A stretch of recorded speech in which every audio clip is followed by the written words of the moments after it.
Welcome to the People and Performance Podcast, offering tips and expert insights into the strategic capabilities, behaviors, and results needed to grow and sustain employee performance. In the first episode of Season 4, Bill and Chris talk with Dr. Benjamin Slade, Branch Head, Langley Workforce Planning, Development and Analytics Office, at NASA. Ben holds an MS degree in Applied Psychology and a PhD in Industrial Organizational Psychology from Clemson University, with a focus on applied judgment and decision-making. His responsibilities at NASA have included business performance measurement, strategic workforce planning, data-driven program analysis, and predictive forecasting, including attrition modeling. Ben started as an intern at Goddard Space Flight Center and has been working as part of NASA's core HR function since 2013 in various workforce planning and HR research roles. In 2021, Ben transitioned to an HR supervisory role at Langley Research Center. He manages the research center's training, workforce planning, data analytics, organizational development, and student program functions. We hope you enjoy this conversation. Stay tuned for an action-packed fourth season, and remember to check out more people and performance podcast content at pp-pod.com.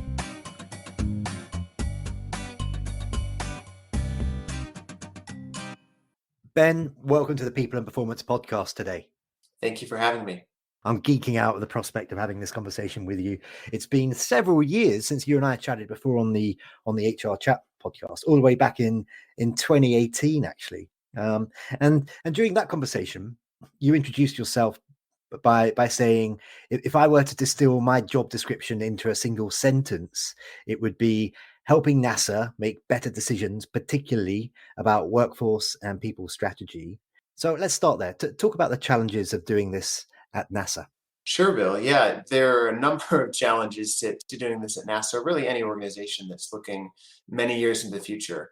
Certainly, there's the complexity of the work. We have projects that stretch out across multiple years, across multiple decades, all the way from when they're a glimmer in a research scientist's eye proposing work, up through development and producing some scientific instrument, perhaps, that then is flown up into space or is flown here on some other craft, and then is in that operations and data collection stage. It can span years or decades. And so the right person for the project early on may not be the right person later on. We're certainly stepping into this space of private-public partnerships. And so there's complexity around, does it make sense to do the work internally? Does it make sense to purchase a service? Does it make sense to partner with an organization? And so a lot of complexity around contractor versus civil servant versus make and buy and those sorts of things.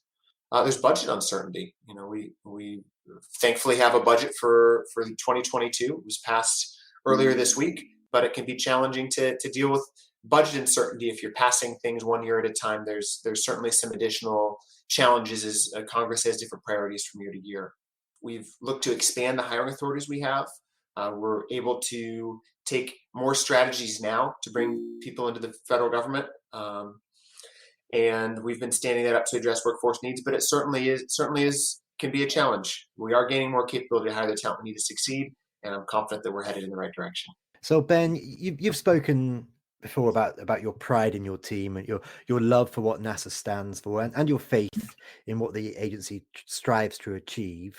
What does it mean for collaboration and productivity levels when employees are super engaged and aligned with the mission? So I believe that everyone wants to be part of an organization that does meaningful work.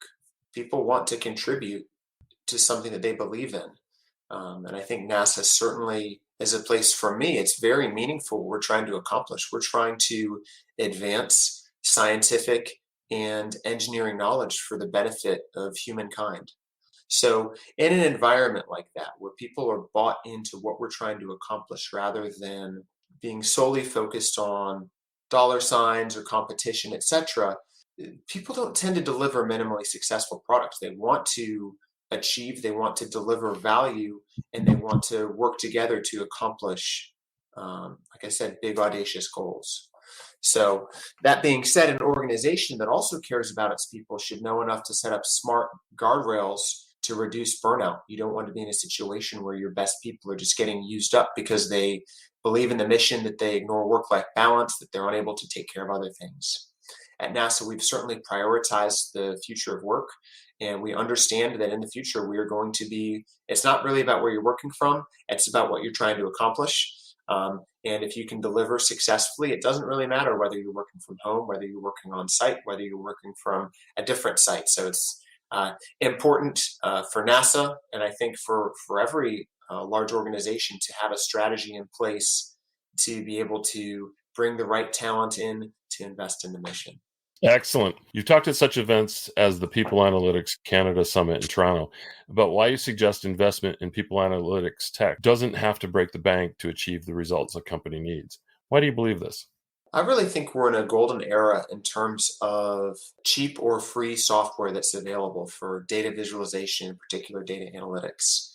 You know, the R and Python revolutions have arrived, and it really provides an unprecedented ability to deliver and produce meaningful analysis with open source tools. I'd also say Microsoft Office suite tools, similar, can do more than many people expect. Most folks only scratch the surface with general business productivity tools. And that being said, at NASA, we certainly do use some software solutions that for people analytics, surveys, data visualization, and so on. And we have partners that have developed software that we purchase to deliver things. I think the key really is to understanding what questions your customers are asking and developing insights that help them to improve their decision quality.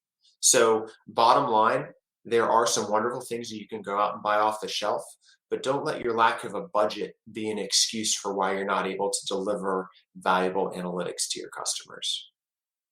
I think that's brilliant. Thank you for bringing that to light to everybody and letting them know that some of the big boy players in the world can do stuff that's really simple and off the shelf.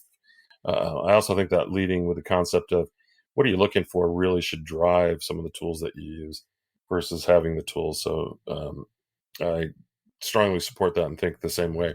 So that's cool. So let's change up topics a little bit. Sure. What are your 4 suggested areas where you can seek out collaborators with the needed knowledge, skills, and capability? For instance, sure. In terms of HR, of HR analytics. Yep. So, and I would say first and foremost, partner up with other practitioners in HR. So I currently work at one of the research centers. But I have partners at other research centers that are interested in similar questions. We've got a central people analytics function that is has some people that are work in that area full time, but a larger loose coalition of folks that are interested in providing data driven insights and solutions for customers on different HR needs. That would not be possible for us to work in that space without a good partnership with our Office of Chief Information Officer. We are moving more towards enterprise solutions, aligning our needs with analytic needs from other groups. And really our CIO is critical in ensuring that we have access to the data and capabilities that we need with the appropriate security and appropriate validation of those sources. Likewise, we do a lot of our HR related considerations have a budget component, and so we ensure that we're tied closely to the hip with partners on the CFO side. And then finally, for us, our business strategy offices or our mission strategy offices, the folks that are driving what our strategic needs are now and 5 years, 10 years in the future in terms of future missions. What's coming up on our launch manifest, what's coming up in terms of our decadal surveys from our scientists that really set the goals for what we're going to try to go out and accomplish in the next 10 or 20 years. Understanding what they see as the future of space exploration, future of aeronautics, and specifically NASA's role in that is a key consideration as well. And so I think there's a lot of opportunities to partner there as well. Ben, so far we've spoken largely in the context of what's happening at NASA, which makes sense because you work at NASA. But I'd like to pick your brains in terms of what you're seeing more generally out there in the world of work. You are, of course, as we've spoken about so far, a big proponent of partnering to access more data points. But in the wider world of work, Ben, how is the job, the task of attracting and engaging skills that are not perhaps available in-house changed as a result of factors such as the Great Resignation and the rise of the gig economy? We have certainly worked to stay competitive and attract skills that we need to perform. Fortunately, we have a relatively strong employer brand. We are an employer of choice for many folks in the scientific and engineering area. So we tend to receive a lot of applications for opportunities. That's persisted even with some larger macroeconomic changes to the way that people are working over the last couple of years. Internally, we've always had low attrition, but certainly over the past year, we have had numerous people within our organization either choose to step away from their NASA career to retire or to pursue a new opportunity. I would really say that that knowledge management is key, whether that's hands-on technical work, actually touching the space hardware that's going to be going up, whether that's engineering, safety, science, on our mission support side, others. It's critical to be planning to ensure that if we do have departure, if we do have elevated attrition rate in particular areas, that we're able to backfill quickly, that we're able to ensure that we have the key knowledge transferred before an individual leaves, and we've got a knowledge management practice to help take care of that, not just for our current needs, but also for our future needs. Thanks, Ben. The next question is a question that we ask of all of our guests. And your answer, maybe it could be a one-word answer, or maybe it might be a lot longer. And it is as follows. From a culture and people processes perspective, what does a high-performing company mean to you? So from my perspective, I would say a high-performing company is a company, an organization where employees hold themselves to a high standard that can tackle challenges without obvious solutions and deliver results in challenging times. It's a culture where people are really proud of their work. It's an inclusive environment where diverse ideas are welcome, where employees have access to the tools and training that they need to be successful and have meaningful career paths that they can explore and grow within that organization. And appropriate recognition and appreciation for exceptional work. People spend a lot of their waking hours working for their company, and it should be something that they can be proud of, and the company should also make sure that they're taking care of them. I think I hit most of the points. I think that is a great question. I'm glad that you asked that. Well, you gave a great answer. That's usually our last question, and then we kind of do a wrap up. But because we have you on the phone, I'm on the phone. Look how old I am. Because we have on our podcast here, we have to ask the question. You work at NASA. What are some of the upcoming NASA missions that are exciting you most? We know about the James Webb Telescope. Talk about that. Anything else that's kind of fun that you're at liberty to give out some knowledge on? Sure, absolutely.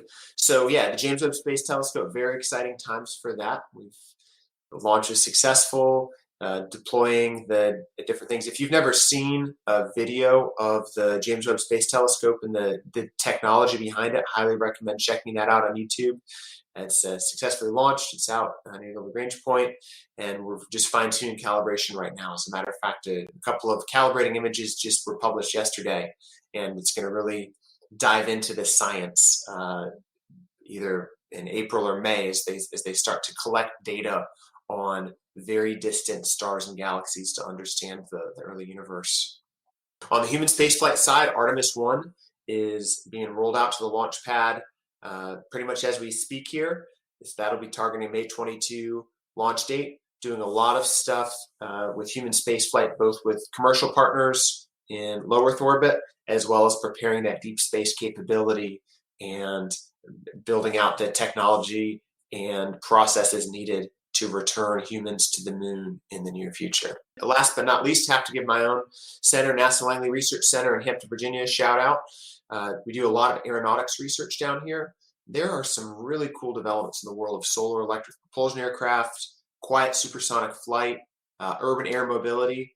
If you want to understand what we're going to be doing 25 or 30 years from now in terms of commercial aeronautics travel.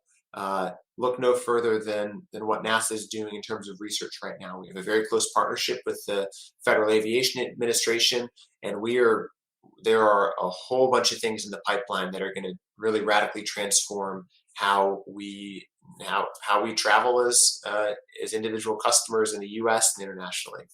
That is awesome. It's exciting. As a child, for me, because I'm probably the oldest one. Well, I am the oldest one on this pod today. I remember the first landing on the moon as a kid. I know exactly where I was in Maine at the time. It's exciting as we think about going back there, and as you talk about just these things and shouting out for your Langley activity.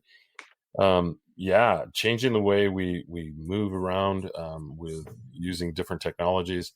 Great research, and hopefully at some point in time it'll come to fruition for all of us to enjoy those years of research your team has put forward with it.